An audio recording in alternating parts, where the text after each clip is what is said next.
नमस्ते, मेरा नाम है भानु और हमारे साथ हैं बाड़मेर, जैसलमेर और बालोतरा से नवनिर्वाचित सांसद।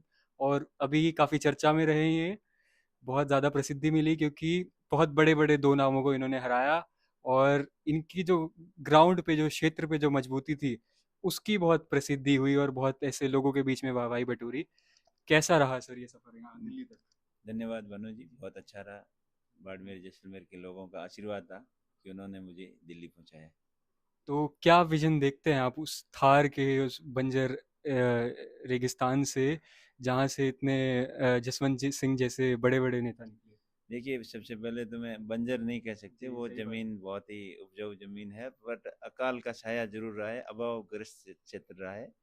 और उनके डेवलपमेंट के लिए हर संभव हम प्रयास करेंगे। वहाँ सबसे बड़ी समस्या पानी की है और सदियों से वहाँ पानी की अभाव रहा है।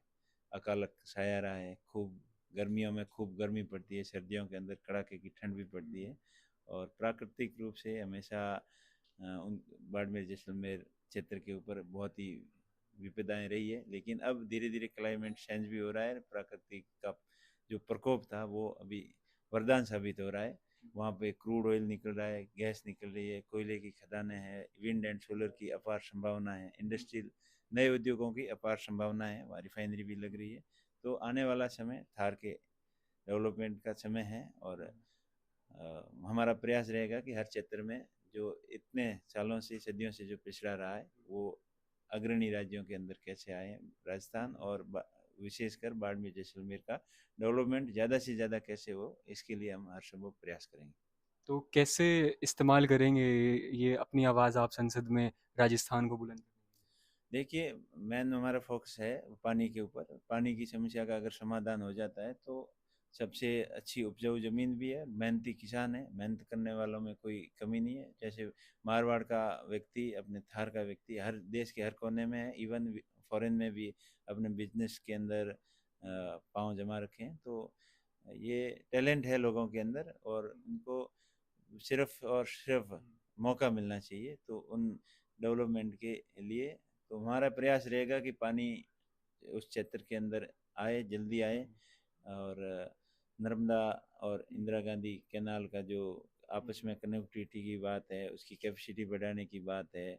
और जो नई नहर की बात है वेस्टर्न कैनाल योजना की, उन सभी के ऊपर जो माही डैम का पानी आज से 20-25 साल पहले राजस्थान के अंदर आना चाहिए था, जो जल समझौता हुआ था उसके तहत, वो नहीं आ पाया। हमारा प्रयास रहेगा कि सबसे पहले पीने का पानी आए और उसके साथ साथ सिंचाई का पानी भी आए।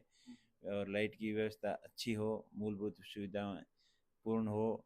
और वैसे बॉर्डर का एरिया है और बॉर्डर के लिए विशेष डेवलपमेंट फंड की जो पहले थी स्कीम, वो अभी शायद उसको कटौती की है। हमारा प्रयास रहेगा कि वो स्कीम भी वापस पुनः लागू हो और बॉर्डर एरिया का अधिक से अधिक डेवलपमेंट हो, उसके लिए हमारा प्रयास जारी रहेगा। अच्छा, अगला सवाल मेरा आपसे ये है कि बाड़मेर जो लोकसभा थी वो बहुत हॉट सीट बन गई क्योंकि कैलाश चौधरी थे वहाँ से और युवाओं के बीच में बहुत चर्चा में आए। रविंद्र सिंह भाटी, बहुत नाम बना उनका। तो कितनी मेहनत मशक्कत लगी और आप जिला पंचायत से सीधा संसद में, और उससे पता चला कि आपकी कितनी मजबूत छवि होगी क्षेत्र में।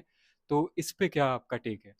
देखिए, हॉट सीट थी नहीं, हॉट सीट तो सोशल मीडिया ने बना दी। खाली बड़े मीडिया मैनेजमेंट किया था और कॉलेज की राजनीति से आए थे, जो निर्दलीय प्रत्याशी चुनाव लड़े थे। और उसके साथ में बीजेपी की पूरी टीम लगी हुई थी और कुछ कांग्रेस से निकाले हुए नेता भी उनके साथ में थे और कुछ नाराज लोग भी उनके साथ में थे। लेकिन लोगों ने मन बना लिया था जिस दिन कांग्रेस पार्टी के रूप में मैं प्रत्याशी फाइनल हुआ, उसी दिन से लोगों ने मन बना लिया था कि इस बार कांग्रेस पार्टी को जिताना है और अपने भाई के ऊपर आशीर्वाद देना है। और जनता ने वही किया। अच्छा, राजस्थान के जो नतीजे आए वो उन्होंने देश को चौंकाया। तो वो क्या रहा राजस्थान में जो पिछले दो चुनाव में 25 में से 25 भाजपा को देता रहा, इस बार पूरा उलटफेर कर दिया? क्या नाराजगी थी? क्या जाटों में नाराजगी थी? क्या राजपूत समुदाय नाराज था?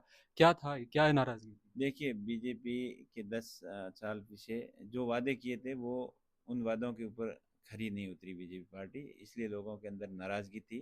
किसान नाराज थे, जवान नाराज थे। किसान नाराज इसलिए थे कि जो कर्ज माफी की बात करने वाले, किसानों की एमएसपी कानून की बात करने वाले, तो खाली बातों के अलावा कुछ नहीं किया।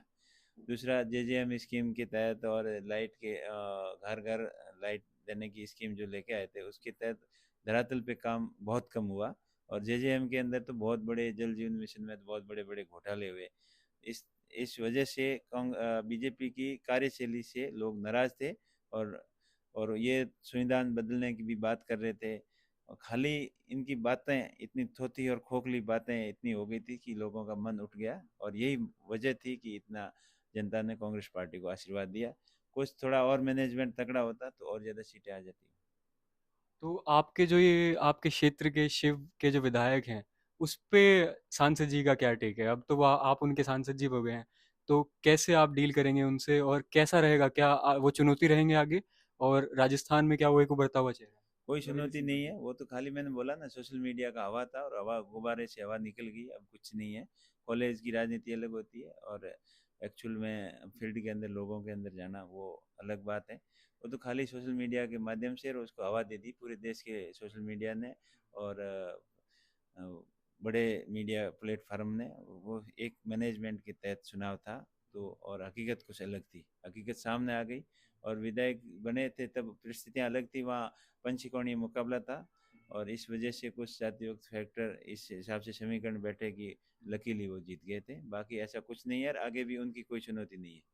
तो अंत में मैं आपसे ये कहूँगा उमेश राम जी, जो हमारी मारवाड़ की जो भाषा है, उसमें कुछ जनता के लिए कुछ आप एक संदेश दे दीजिए। मारवाड़ की हमारी माइड भाषा है। हाँ जी, और उसमें कुछ कह दीजिए जनता के लिए। जनता मजबूत रहें और नेक इरादों के साथ में सच्चे और अच्छे का साथ दें।